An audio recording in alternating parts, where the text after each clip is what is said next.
To answer this, the text points us to some seriously compelling research conducted by Simone Ritter at Radboud University in the Netherlands and Sam Ferguson at the University of Technology in Sydney. These researchers didn't just guess. They set up a highly rigorous experiment to find out exactly how music affects our cognitive performance. Now, what's really interesting about this slide is the sample size they worked with. They took 155 volunteers and divided them up into 5 distinct groups just to test how well their brains functioned under different audio conditions. Here's how they broke it all down. 4 of these groups were given tasks to complete while listening to specific, carefully chosen pieces of classical music. We're talking pieces meant to evoke very different moods, like the intense driving energy of Holst's Mars or the super uplifting, happy tones of Vivaldi's Spring. But that 5th group? Well, they were the control. They had to sit there and complete their tasks in absolute, complete silence. To really understand the results of this experiment, we first need to define what kind of work they were actually doing. The researchers tested something called divergent thinking. For those of us brushing up on the terminology, divergent thinking is all about the brain's ability to be entirely creative and spontaneous. It's brainstorming, it's thinking outside the box, and it's generating a multitude of totally new ideas from a single starting point.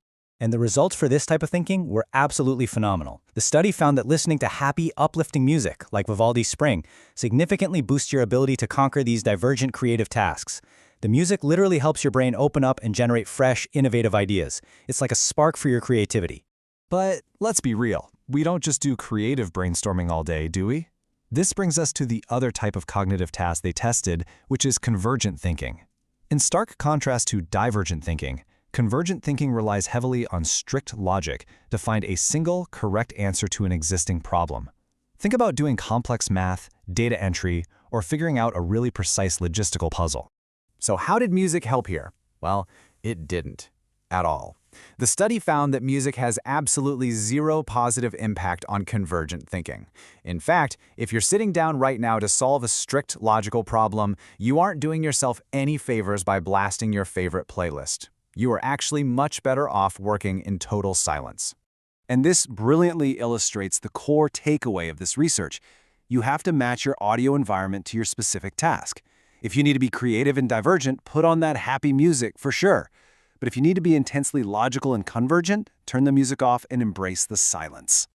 Now, before we look at a real-world example, let's take a quick little linguistic detour from our source text. The article mentions the term lift music.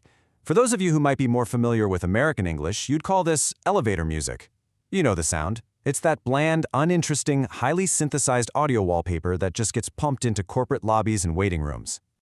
The text actively contrasts that dreary, lifeless recorded lift music with the lively, colorful street musicians, or buskers, you might find somewhere like Ireland's famous Grafton Street.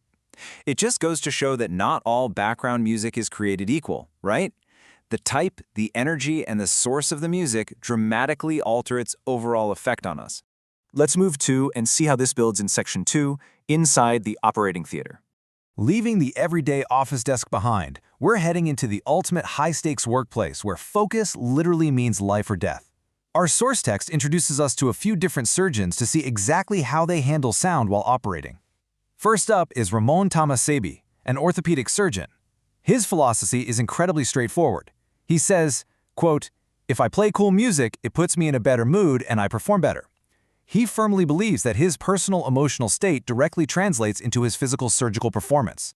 Ramon really relies on a specific vibe. His surgical playlist is full of crowd pleasers, easy listening, and sing-along tracks. He even recounts this fascinating anecdote in the article about a grueling 3-hour operation that dragged all the way until 5 p.m. Because he had a great upbeat playlist going, the entire surgical team was so motivated and happy that they genuinely didn't even mind working late. Then we have Safina Ali, a head and neck surgeon. She actually shares Ramon's preference for music, but for a slightly different reason. She notes, quote, "I prefer music to silence. It's too eerie. I feel like I'm on my own." Notice her specific vocabulary choice there with the word eerie. She finds the absolute quiet of a sterile operating room to be deeply unsettling and just too isolating. Because of this, Safina has developed a highly adaptable, really eclectic playlist. She plays everything from hip-hop to classical, but what's brilliant is how she uses it as a tool for team cohesion.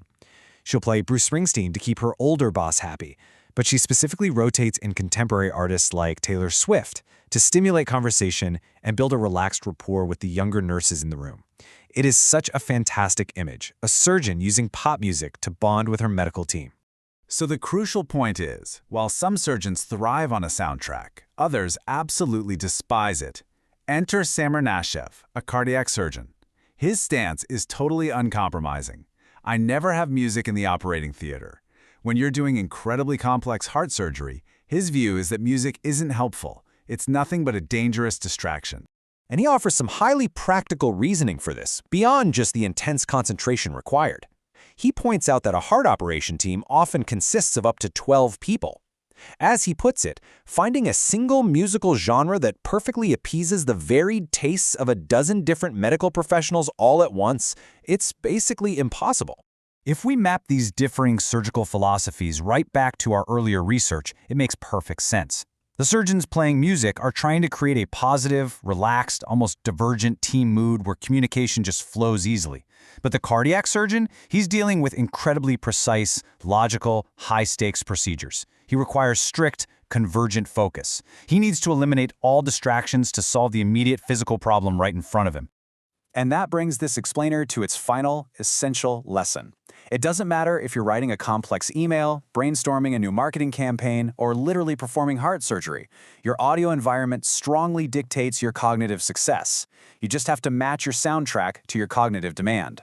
Which leaves me with a final, provocative question for you to think about. Consider the specific type of work you need to accomplish right after you finish this explainer. Based on the science we've just covered, what is on your playlist for today's tasks? Do you need happy music to unlock that creativity, or do you need to turn off the tunes and embrace the silence for some hardcore logic? Choose wisely.